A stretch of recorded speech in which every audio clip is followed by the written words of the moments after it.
Hey guys, Montel here, and thanks so much for tuning in to this edition of Let's Be Blunt with Montel. And one of the things that we strive to do here at Let's Be Blunt is try to bring you as much information and education about, cannabis and hemp so that you can make really good, responsible decisions when and if you happen to decide to go to a dispensary and navigate the space for your family's health and wellness needs. And, today I'm really excited about having a guest on that we have because, there's a perspective about cannabis, and I talk about it all the time. The fact that, most people in this country have no idea what the history of cannabis is in America. They think that this is something that's been outlawed as a drug since day one and since America became America, and that's just a bald-faced lie. If we really took the time to understand how we got to where we got to today, most people in this country would agree that hemp should have been remain legal throughout the entire time this country has existed. Most people don't know when we, take history classes in school, they try to give, students the impression that America was built on the backs of cotton and tobacco. And that's really a lie. America was really, truly originally built on the back of hemp. And most people don't understand that. We can go all the way back to, pre-Revolutionary War, sailing ships coming across the Atlantic Ocean, coming to the United States, normally carried, bales, baskets, a ton close to of hemp on board the ship and seeds. We ate hemp seeds back at the turn of the century from the 1600s to 1700s. 1600s to early 1700s, most farmers were ordered by law to grow hemp in the United States of America because it was part of how we fabricated things like sails and ropes. And, the word canvas comes from cannabis. So, the canvas that we use, the entire Revolutionary Army was clothed in hemp uniforms. People don't know that. George Washington's Mason tents were all made of cannabis. And again, like I said, a lot of people ate hemp seeds because we recognize even back then at the late part of the 1600s, early part of 1700s, that, hemp seeds were some of the highest protein laden seeds on the planet. And, even during World War II, even after hemp had been outlawed, the government had a hemp for victory program where, lots of our farmers across the country, and especially in the area of the country that we're talking about today, grew hemp for our war effort, for our sails and ropes for our ships. So it's really astonishing to me that people don't take the time to, right? If you look at newspapers, go to a library, pull up a newspaper from like 1870 to 1890 and look at the classifieds, you'll see that, probably, 60 to 70% of the tinctures that were available at the time, and medications and things that were available at the time included hemp in that as a process, because doctors recognize the efficaciousness of hemp as a medical agent. And it wasn't until post-prohibition that those who were so involved in outlawing alcohol realized that they were going to lose their job if they didn't find something that they could demonstrate against. And also because of, as we learned in a recent podcast, that because of the Mexican War, and the fact that there was such a high influx of brown people into America, this was used as a racist re-enslavement tool, in a sense, to incarcerate people and get them off the streets of America. So, we really have to stop and think about our history before we think about what we're trying to do right now. And when we look at some of the attitudes of some of these deeply entrenched people saying, never hemp, never can marijuana. It's the devil's weed. All this stuff is really just based on really bad, false information that was propagated just so that funding could continue in the offices of those who were trying to dictate to Americans how they should live.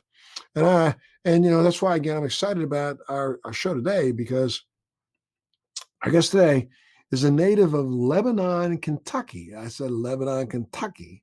And he wrote his first nonfiction account of the Cornbread Mafia, which tells the story of the biggest domestic marijuana syndicate in American history, which took place in his hometown of Marion County, Kentucky. With the book's success, he became a nationally recognized cannabis journalist covering Kentucky for the Washington Post and cannabis policy for Politico. And in 2018, he left journalism to co-found Cornbread Hemp with his cousin, Eric Zipperly. Jim Higdon, thanks so much for being a part of Let's Be Blunt with Montel today, sir. Montel, it's so great to be here. Thank you so much for having me. It's a really great intro. You've given us so much to talk about already. I'm really excited to be here. You know, and you're right. We do have quite a bit to talk about. Let's start with your background. Where you're from, Marion, Kentucky, right? Yeah, I'm from Lebanon, Kentucky. Geographic center of the state. We're about out of the pandemic. We're about ready to get back into social situations again. Back when we could meet people in bars, I used to be able to point to the red wax of a bottle of Maker's Mark bourbon behind a bar and say, I'm from there. The Maker's Mark distillery is a part of my hometown, part of my hometown economy. My grandmother was actually born on the distillery property during Prohibition, and it's that corner of the world that we come from. And then as I was growing up, when I was in middle school, a lot of parents of my classmates started getting arrested. They started getting arrested in Kentucky and in other states. And between 1985 and 1989, 70 white men from central Kentucky, from my neck of the woods, 70 men arrested on 30 farms in 10 states with 200 tons of marijuana in what federal officials said was the largest domestic marijuana syndicate in American history.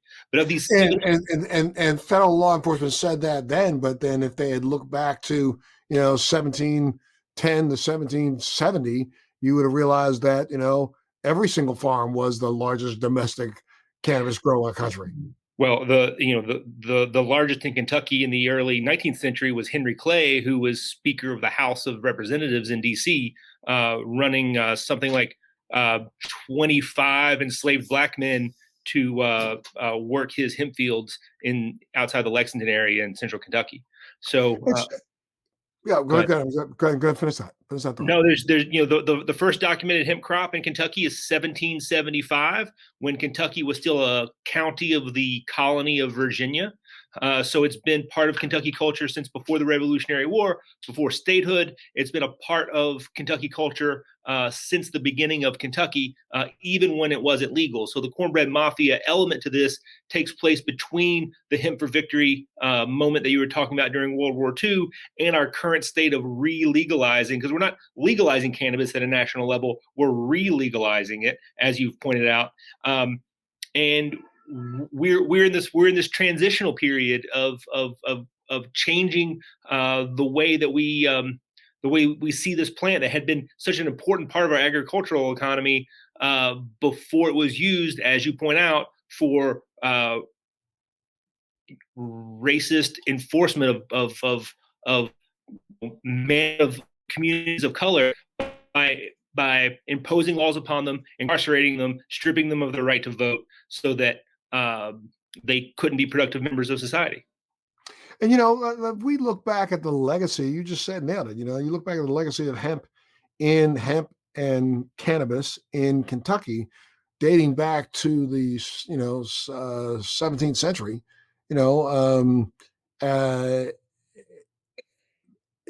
Give me an idea of just what the attitudes were before you started recognizing some of your classmates, family members were being arrested.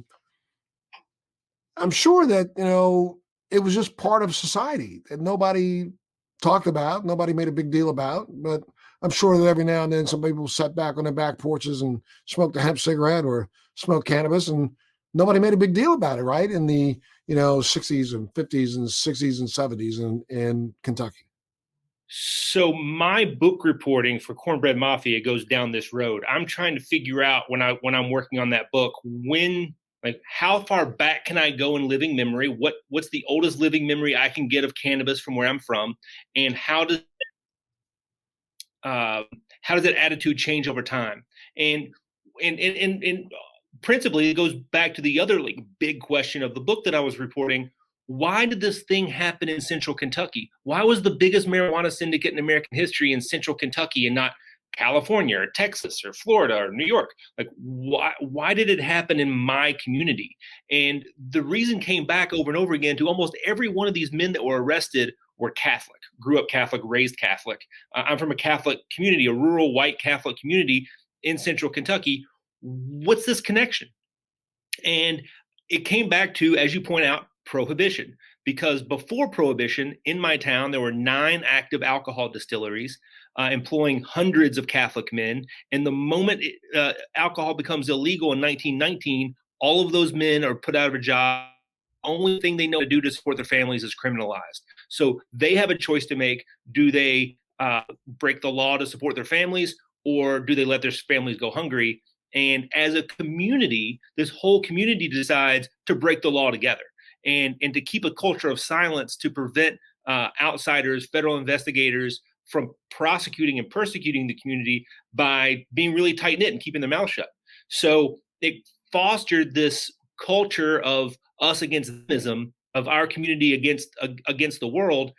And 2 generations later, that feeling, that culture, that mindset still existed. So when the grandsons of these prohibition guys go off to the Vietnam War, they come back to Kentucky with a knowledge of cannabis and its value in other places, and have immediate connections nationwide because of the connections they've made in the Army, in the military, overseas. They're able to bring it back and start cultivating cannabis on a large scale and moving it at a large scale almost instantly. So we're talking like 1970, these guys were operational.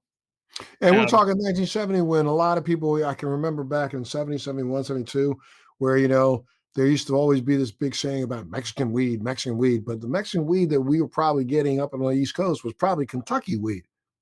There was a lot of that.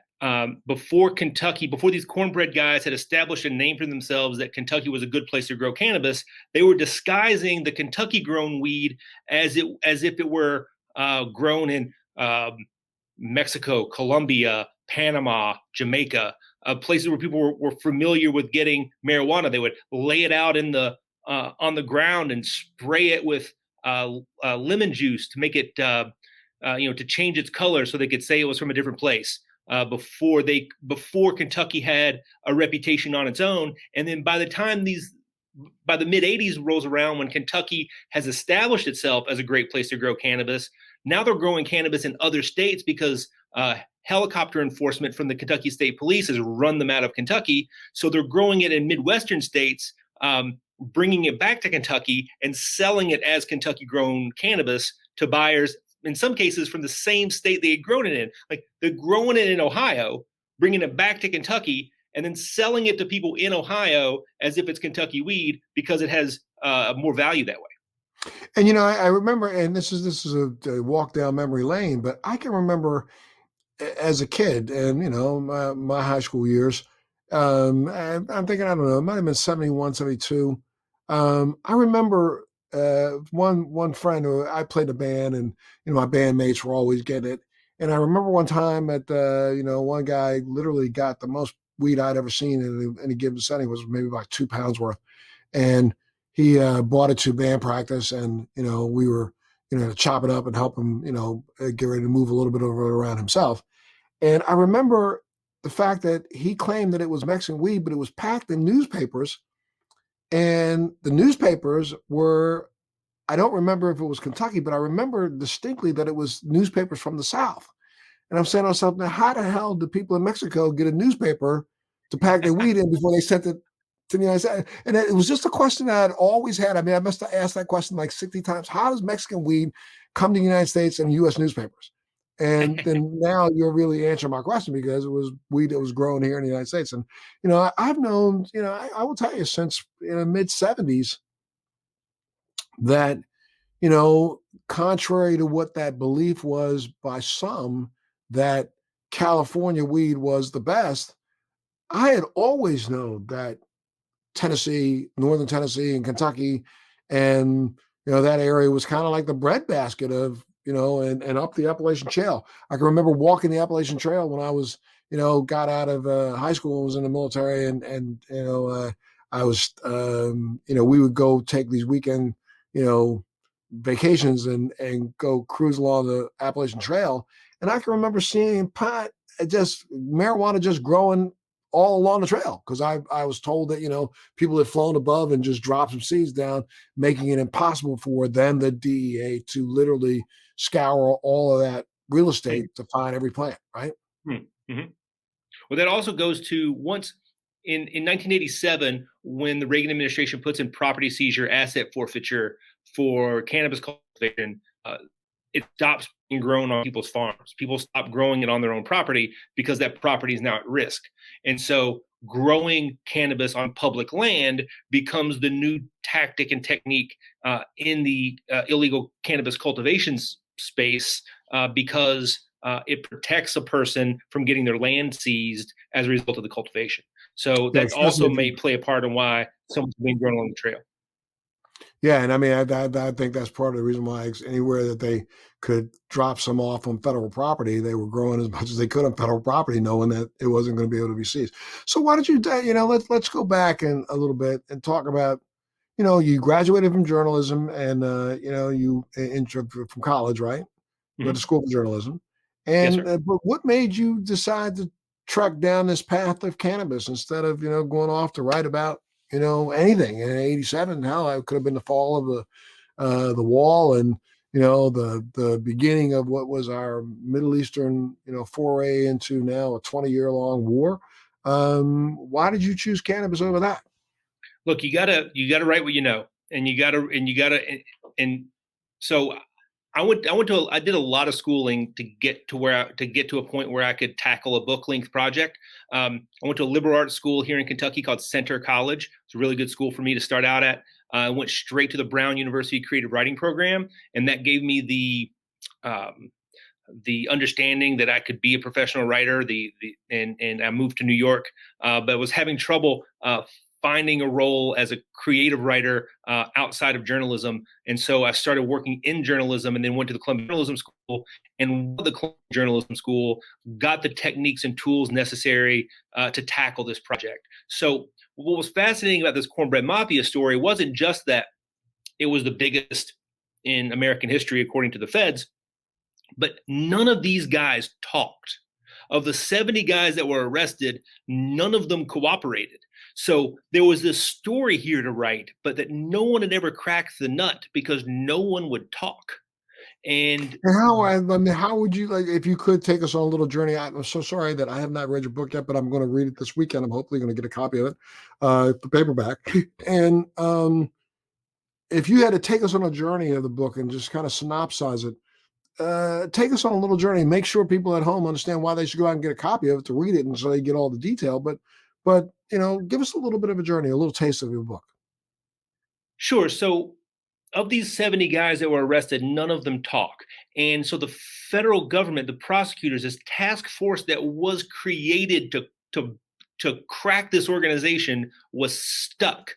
They were stuck because they had no witnesses. They were trying to run a RICO case, an organized crime prosecution against this whole organization, and they were thwarted because the community, the men that they had arrested, would rather do the time than be the witness. And so with 70 options, 70 men, they had no witnesses for this organized crime prosecution that they had laid out. So frustrated by this, the feds in the summer of 1989 held a press conference here in Louisville at the federal courthouse, where they laid out their whole case against these men without giving any of them an opportunity to defend themselves. And in the course of that press conference, one of the prosecutors referred to them as the Cornbread Mafia. And that Cornbread Mafia phrase captured the imagination of the assembled media in the room. It hit the wire services. It ran on headlines in newspapers across the country and around the world. I interviewed a woman from my hometown who at the time was working as an accountant for PricewaterhouseCoopers in Sydney, Australia. And she goes to lunch one day and then comes back from lunch, and all of her coworkers have plastered her cubicle with headlines from the Sydney Morning Herald that say Cornbread Mafia all over them. And that was her hometown. Wow. And so this is the story that captured the imagination of the media and the press at the time. And in the process really traumatized my hometown and all the people in it, because we were inundated by news crews, news vans from the local affiliates from the big networks trying to interview people about this thing that had happened. And these 70 men that were arrested happened over a course of 5 years, from 85 to 89. But the way the cops or the prosecutors laid it out in this press conference, it made people think that it had happened all at once, that they'd send buses down and rounded a bunch of people up. And that's just really not what had happened. So it traumatized our town in a way that really turned people who had been against marijuana or were against marijuana, but were more against how the community was treated by the federal government, and then by the media chasing a story that the federal government had fed them. So my book is an exploration of this criminal syndicate, but then taking that criminal syndicate and putting it in an appropriate cultural history so that people understand how we got here. It wasn't just something that happened overnight out of the blue in a bubble. This large community of men who decided to go about growing cannabis, it just didn't happen overnight. It happened for a variety of reasons. And some of those were cultural, relative to their Catholicism and the Catholic culture that extends through prohibition. And some of it was purely economic. The tobacco economy had collapsed. The unemployment rate in my county was 20% in 1980. And these men were proud men. They would rather work for a living than take a handout. And so they were engaging in criminal activity to feed their families. And now I'm sure that the Hemp for Victory program was in Kentucky, was it not? Big time. So some of these people, literally next generation, followed suit of their grandfathers and so forth and continue to grow what they had already been growing anyway. 100%. So some of these guys' fathers, grandfathers, uncles had been involved in the Hemp for Victory movement. So remembered the crop as it existed and were able to consult with these young guys coming back from Vietnam how to grow cannabis, because they remembered as kids during World War II how they had done it. So there was some immediate learned, history. People knew how to grow it. Growing tobacco by the acre wasn't anything new. Making moonshine and hiding a moonshine still was nothing new. All they had to do was grow it and not get caught. And not getting caught was part of how people operated. So it was just something that people slid right into, and right away they were growing it by the acre. I mean, they tried their best to impress, the world with the fact or the volume, 200 tons of cannabis seeds. But what do you think that its economic impact was on the state of Kentucky? You mean economically? Yeah, economically. What did that translate into, you think, over the course of the run? Well, so it's hard to put a number on the money when, guys weren't talking about anything at all. And I was able to squeeze just enough out of these guys to get the story straight, from a cause and effect relationship. Getting a straight accounting of the dollars and cents is much more difficult from a journalistic perspective. But I was able to pin down a couple of key details that help understand the volume of the economy that we're talking about in the 80s in central Kentucky in this way. My town currently has about 10,000 people in it. In the 80s, it was smaller than that. So we're talking a small town. But in the 80s, it had way more used car dealerships than a town of its size should have had, in retrospect. And a used car lot is a great way to move a lot of $10,000 transactions on books, right? So these used car lots on the books were doing a lot better business than they were perhaps in real life, because a used car lot was a great way to hide a lot of transactions. And then on top of that, you envision like a 1979 Lincoln Continental, and what the trunk space on a vehicle like that might be. You can fit about 150 pounds of cannabis in the trunk of a late 1970s Lincoln Continental. And then you can put 8 of those on a car carrier and move that truck basically anywhere you want to go with 1,000, 1,200 pounds of weed. So that was one piece that I was able to sort of ascertain in terms of getting my head around the scale of the distribution out of my town. And the other thing that I found which was very fascinating, is again hard to forensically figure out the dollars, but the Federal Reserve had to alter the armored car delivery schedule for my town because the banks were getting deposited with too much cash. They had to send more armored cars to my town to get the cash. Right.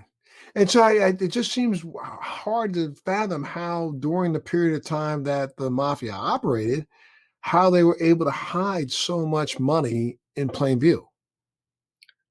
Again, it was the culture. Everyone, people didn't ask questions. People didn't talk. And guys would buy a brand new Corvette on a Friday. They'd wrap it around a tree on a Saturday, and they'd be back with a new Corvette on a Monday. Got it. And as you, one of the things that I found very interesting is that as this when the Fed stepped in and started arresting folks, two things. One, again, no one talked. Was there a central figure that would have been considered the godfather or the person in charge of it all? It really wasn't like that. It's fascinating. It's a great question. The feds call them the Cornbread Mafia, so you figure there's like some like Corleone type. But it was really more organic than that. More of an illicit marketplace than a pyramid type. Rigidly formatted. Boss at the top with lieutenants and soldiers. It was more family groups, groups of brothers and cousins who were operating sort of independently as various cells, and then those crews would either cooperate or be competitive with each other depending on the situation. Like someone gets an order in for £1,000. Maybe they go to another crew and ask for product to help fill that order. Or also at the same time, maybe they're competing against each other to sell to the same client. So there wasn't a strict hierarchy in this particular outlaw world. It existed more of as a loose association. And as the Fed went after people, were they looking to see if they could identify some ringleader? They had 3 ringleaders in mind when they were trying to lock it down. Okay. And then did they lock these guys up? Did they end up going to prison? Yeah, they all went to prison for various lengths of time. One of them was a fugitive, was arrested. So one interesting thing about this is as victims of their own success, they were growing outdoor Kentucky cannabis. So the harvest was in the fall, and all that stuff had to be dried and processed and packaged. So it really wasn't available to distribute until December, January. They had a lot. And their buyers would be like, this is great. We're going to need this much again in March. And they're like, what do you mean in March? We're not going to have any more until, next year. Next year. But because of the size that they were distributing, they had to generate more supply in the off season. And so then they started smuggling Latin American cannabis in order to supplement their distribution channel while also growing outdoor in America for their original harvest season. So these guys were also bringing in large amounts of Caribbean and Latin American cannabis. And one of these guys, his name is Bobby Joe, was named in a conspiracy prosecution in Savannah, Georgia. And he was one of 30 co-defendants in this case. And he's the only one who didn't crack. Everyone else pointed a finger and he wouldn't. So he took the fall for the whole thing, which was a plot to bring in a shrimp boat load of Colombian cannabis into St. Augustine, Florida. And Bobby Joe, was merely the tail end of it. He was the land distribution from Florida back into Kentucky. But because he was the only one who didn't talk, he got rolled up for this whole operation. And then after he was found guilty, he became a fugitive and was a fugitive for 5 years. So in the end, he did 35 years, I believe, because he had the charge and then he had the extra time for being a fugitive on top of it. Johnny Boone, who's the gentleman on the cover of my book, he did, I believe, 18 years of 20. And the Bickett brothers, Jimmy and Joe Keith Bickett, did 20 and 25 years. Most of the guys that were caught up in this ended up doing 6 months to 3 years. But the ones that they thought were the big guys, they really stepped on. And I guess a couple of these guys ended up being granted clemency by President Obama. 3 of them. 3 of them. So one was granted a full pardon, and 2 had their sentences commuted and were let out. Does that strike you kind of like as ironic that it would take the African American president to grant these guys clemency, whereas this should have been work done by Senator McConnell, because he was really big on the hemp bill and big on its passage. Did he support getting these guys taken out? Senator McConnell big on the hemp bill, but still also big on cannabis enforcement, and how he draws that line, I'm still unclear on. We applaud Senator McConnell for getting us into hemp legalization. Our business is dependent on Senator McConnell's leadership to get us this far, but we're sort of halfway, or a fraction of the way where we need to be. And Senator McConnell seems less inclined to take the next sets of steps.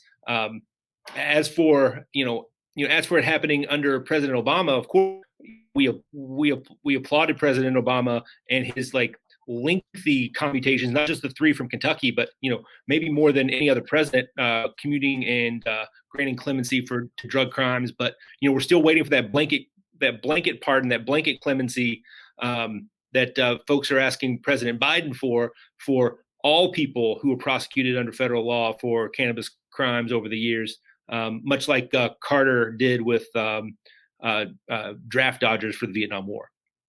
Right, absolutely. Now you're no longer working full-time as a journalist. You've gone on to found your own hemp company called Cornbread Hemp, right? You did that in 2018 along with your cousin? That's right. And how's that going? It's going great. We work all the time, and it's a fantastic opportunity. As a journalist working today, I was looking for my opportunity to take the knowledge that I'd gained as a journalist, as a book writer, and apply them to the real world in a meaningful way. And as the 2018 Farm Bill started to materialize, we were going to legalize hemp for good with Senator McConnell's leadership, I started realizing this was going to be the opportunity. There were hemp pilot projects that were already underway, already hemp brands making CBD products in the space, in the industry in America, and none of them were doing it in a way that felt right to me. They didn't have a sense of history, a sense of culture. They were marketing their hemp products as, this is not weed, this is not marijuana, this is not cannabis, this is something different and new. And it just seemed dishonest to me to market hemp in that way, especially Kentucky hemp, having spent all the time and doing all the work, putting together what that history and meant to the culture it comes from. And so it was just this perfect opportunity. My cousin has an MBA and an e-commerce background, and I was coming with this cannabis industry experience and the name recognition, having written the Cornbread Mafia book. And we joined forces and put our heads together. And by the end of 2019, we were the first CBD brand from Kentucky to offer USDA organic CBD products from Kentucky. And that's it's based on all your products are full flower only extracted, full spectrum. You got it. And the flower only is a key part of this, right? Most CBD brands are using the whole plant, what they call aerial parts, which means every part of the plant that touches the air. So they're taking the stems and the leaves, and they're grinding it up and pelletizing it, and then extracting the CBD extract from the pellets. But that's why it tastes gross. Folks who get CBD oil that tastes grassy and bitter, it's because of the sticks and stems and the leaves in there. So we do a flower only extraction. It's a much lower yield per pound. We get a fraction of the biomass by only using the flower. But the end result is our CBD oils taste like cannabis flowers, not like the back end of a lawnmower. And we don't need cover flavors like peppermint and cinnamon to cover up the flavor of our product, because our product already tastes exactly how it should. And what are some of the products that you now offer? Well, our flagship products are our CBD oils. We offer those in whole flower and distilled, which are both full spectrum. The distilled is lighter, and for folks who are new to hemp, new to cannabis, the distilled is a milder flavor product. And folks use the distilled during the day and the whole flower in the evening. And then we have a full line of certified organic topical CBD products. We have 2 lotions and a hemp balm stick for active adults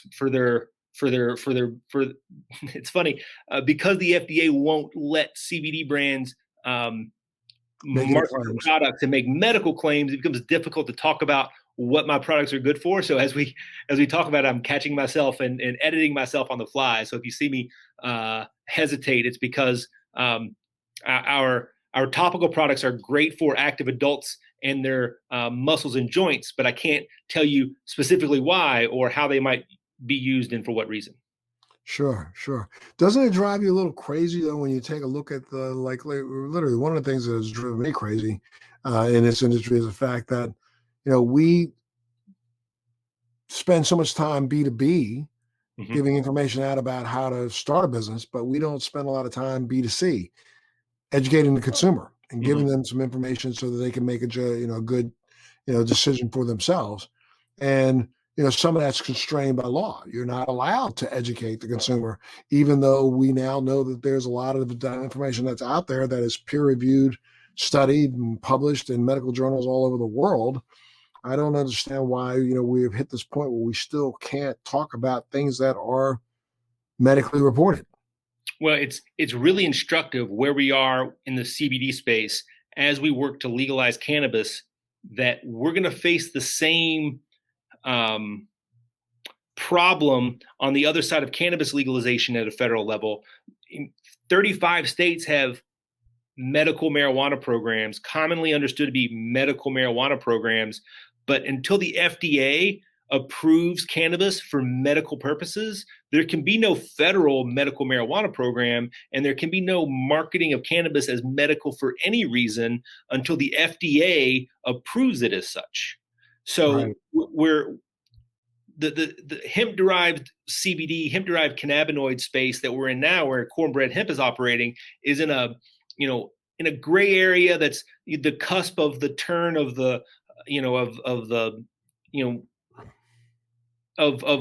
from before prohibition to where we are now, this paradigm shift from one way of thinking to another. And it's one of the growing pains of changing an entire nation, entire world's understanding of the cannabis plant. But it's a great place to be. I wouldn't want to be anywhere else. But as we move towards on cannabis, it's something that everyone needs to be clear-eyed about. Legalizing it through Congress is only step one. We've got a lot of work to do on the other side of it. On the other side of butts, and I think that's the well, it's like, but then, what are your views on? I know recently, supposedly, the president has, made some statements that aren't on the record about changing his attitude a little bit towards cannabis, but we got to remember that our president, who's elected, feels that cannabis is still a gateway drug, and he's got a vice president who, during her tenure as attorney general, ensured the prosecution and incarceration of as many as anybody had done before her, especially when it comes to people of color. So what do you think? And if you had the crystal ball, and you've been in this business now for quite a long time, if you had the crystal ball, what do you think is going to happen in the next year, next 2 years? Well, my crystal ball keeps changing on this. So I spoke recently with the Cato Institute on this issue, and I told them then that this is January of 21, that we were going to have to wait till the next farm bill. And in the next farm bill, the entire cannabis prohibition exists in one line in the Farm Bill that restricts the level of THC in legal hemp to 0.3%. And already state agriculture directors are requesting that level be moved up to 1%, which would be great for hemp farmers and for CBD products. But the entire cannabis prohibition as a thing exists in this one line in the Farm Bill. If we can eliminate that one line in the Farm Bill, then cannabis is legal. So that's a backstop. So 2 years from now or so, 22, 23, will Congress, the agricultural committees in the House and the Senate will mark up the next Farm Bill, which will be a giant appropriations bill that funds the USDA. And in the process of that Farm Bill, we can change a lot about cannabis reform in that bill if Congress has not legalized it already, which I thought would be the thing. But then immediately after I had that chat with Cato Institute, then Senator Schumer, Senator Booker, Senator Wyden come out with a memo saying, no, we're going to legalize cannabis this Congress this year. We're going to have a bill in the Senate, on the Senate floor in the first half of 2021. So we're all waiting to see how Senator Schumer prioritizes cannabis reform in the Senate, and how vulnerable Democrats in the House then feel about voting for cannabis reform as they run for re-election in 22.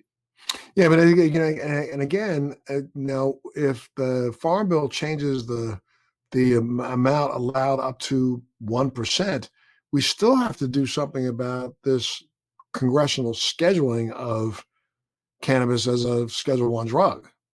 Well, so what McConnell has done is separated marijuana, which is a racist term for cannabis, and hemp by redefining hemp in the Federal Register as cannabis with not more than 0.3% THC.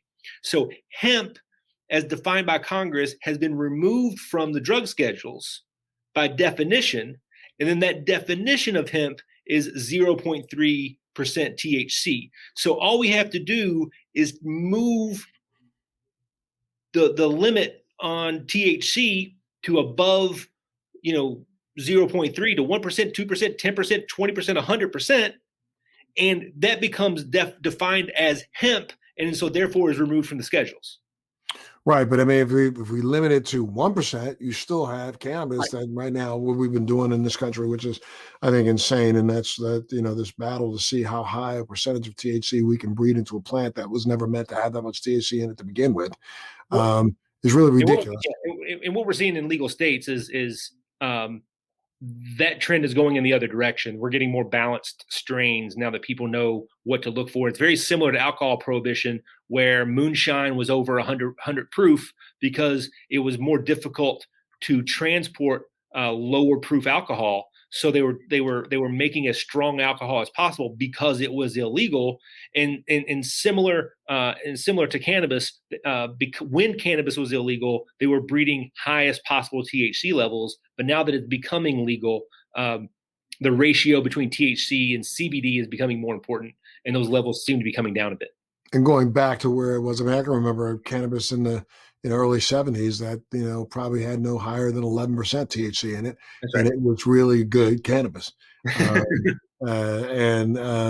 defy anybody to tell me that they know for a fact that because again of everybody's individual metabolisms and how it affects people individually, everybody's individual endocannabinoid system, 25% for one person could really feel like 7% for another person, or 7% for one person could feel like 30% for another person. That's right. So, and we don't know whether or not the number being higher is responsible for a higher euphoria or a greater euphoria or a longer duration euphoria. We still haven't figured that out yet. That's right. Yeah, it's like a lot of the science, we've lost the science because the authoritarians and federal government restricted the science. And that's why nations like Israel are leading the world in cannabis research, because they don't have those kinds of restrictions. And nations like Israel, who are leading the world, be based on funding that the U.S. government gave them back in the 80s and 90s, which I think is just absolutely ridiculous also. So, as we look at, as this becomes part of, I think, the fabric of America, again, the way it should have always been. Mm-hmm. you're involved in, just like I have been involved in, the Last Prisoner Project, are you not? That's And right. Cornbread Hemp does support that. Let's talk about that a little bit. Well, the D'Angelo brothers do a great job raising awareness on these issues, and we couldn't be a right-minded CBD brand engaged in hemp without having a serious give back mission and an awareness raising mission to let our customers know, consumers know that we understand where we fit in this industry, and it's not just about legalizing and moving forward. It's about repairing the damage that's been done. And the Last Prisoners Project's goal is to get every prisoner who's locked up for marijuana crimes, for cannabis crimes, out of prison, which is an ambitious, big goal, and it's one that's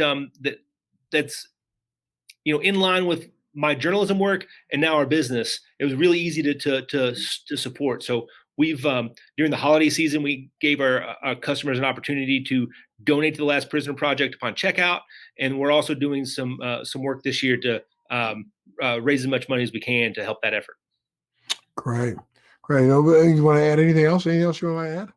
Well, it's just one, it's thrilled to be here. Like I'm thrilled to, I think lending your voice, particularly you, to this issue is really important because as a face and as a name, Montel Williams has been in the homes of so many Americans in places where on their TV, they get told the opposite of what we're talking about now. And you're a familiar face that people trust. And particularly in a generation above me, in the baby boomer generation, you're a person that people trust and respect and know. And for you to be engaged in this kind of work is really important to us. And I just want to thank you for devoting your time and your efforts to doing it. Absolutely, sir. I don't know if you know, but I've literally been involved with cannabis since I first started to actually consume myself as a patient back in 2001, trying my best to impress upon the need for, states to make a viable medication available to everyone. And I'm going to continue to do that as long as, my voice is worth being heard. So I thank you for that. Thank you so much. And I also thank you for your book. I'm going to try my best to get a copy of it this weekend and get it read. And thank you for all your work in the hemp space. I, had a product out of my own for a while, and I'm in the process of getting ready to get back into the laboratory and do some more reformulations. And one of the partner production facility or manufacturing partner that I'm going to use, we've already been looking into Kentucky-grown flower hemp for some of my products. Here's the secret about Kentucky that you might not know that I found out in the course of reporting my book that's cornerstone to how we differentiate our product at Cornbread Hemp because it's Kentucky grown. One of the things that makes, like you said, Kentucky and northern Tennessee sits along the 37th parallel. 37th parallel wraps through southern Kentucky, just north of the Tennessee border, crosses California at Santa Cruz, and then on the other side of the world goes through the Hindu Kush Mountains. And the Hindu Kush is where all indica strains originated. And so the light cycles in Kentucky are just right for cannabis because that's where they grew up, except the Hindu Kush is a rocky, rugged, mountainous terrain. And in Kentucky, we have the Bluegrass Basin, which is why the bourbon and the horses in the Bluegrass Basin are superior to its competition globally because of the soil and the water. Yes. Well, very, very clear. And I'm telling you, I'm so excited. And I got to say, thank you so much for being a part of Let's Be Blunt today, my friend. You always have a home here. So if you ever want to come back and talk about anything that you're doing, please do. And, I hope that you plan on putting out more journalistic work. Do you? I'm engaged full-time in Cornbread Hemp. So until I retire from this endeavor a long time from now, I am fully engaged in bringing Kentucky hemp products to American wellness consumers. But down the road, there's a couple of book projects I put on hold to co-found this company, and I'll dust them off and get cracking at a later date. But it's going to be some time. Have you ever thought about turning your book, Cornbread Mafia, into a movie or into a docuseries or something like that? Because I think that it would be well received.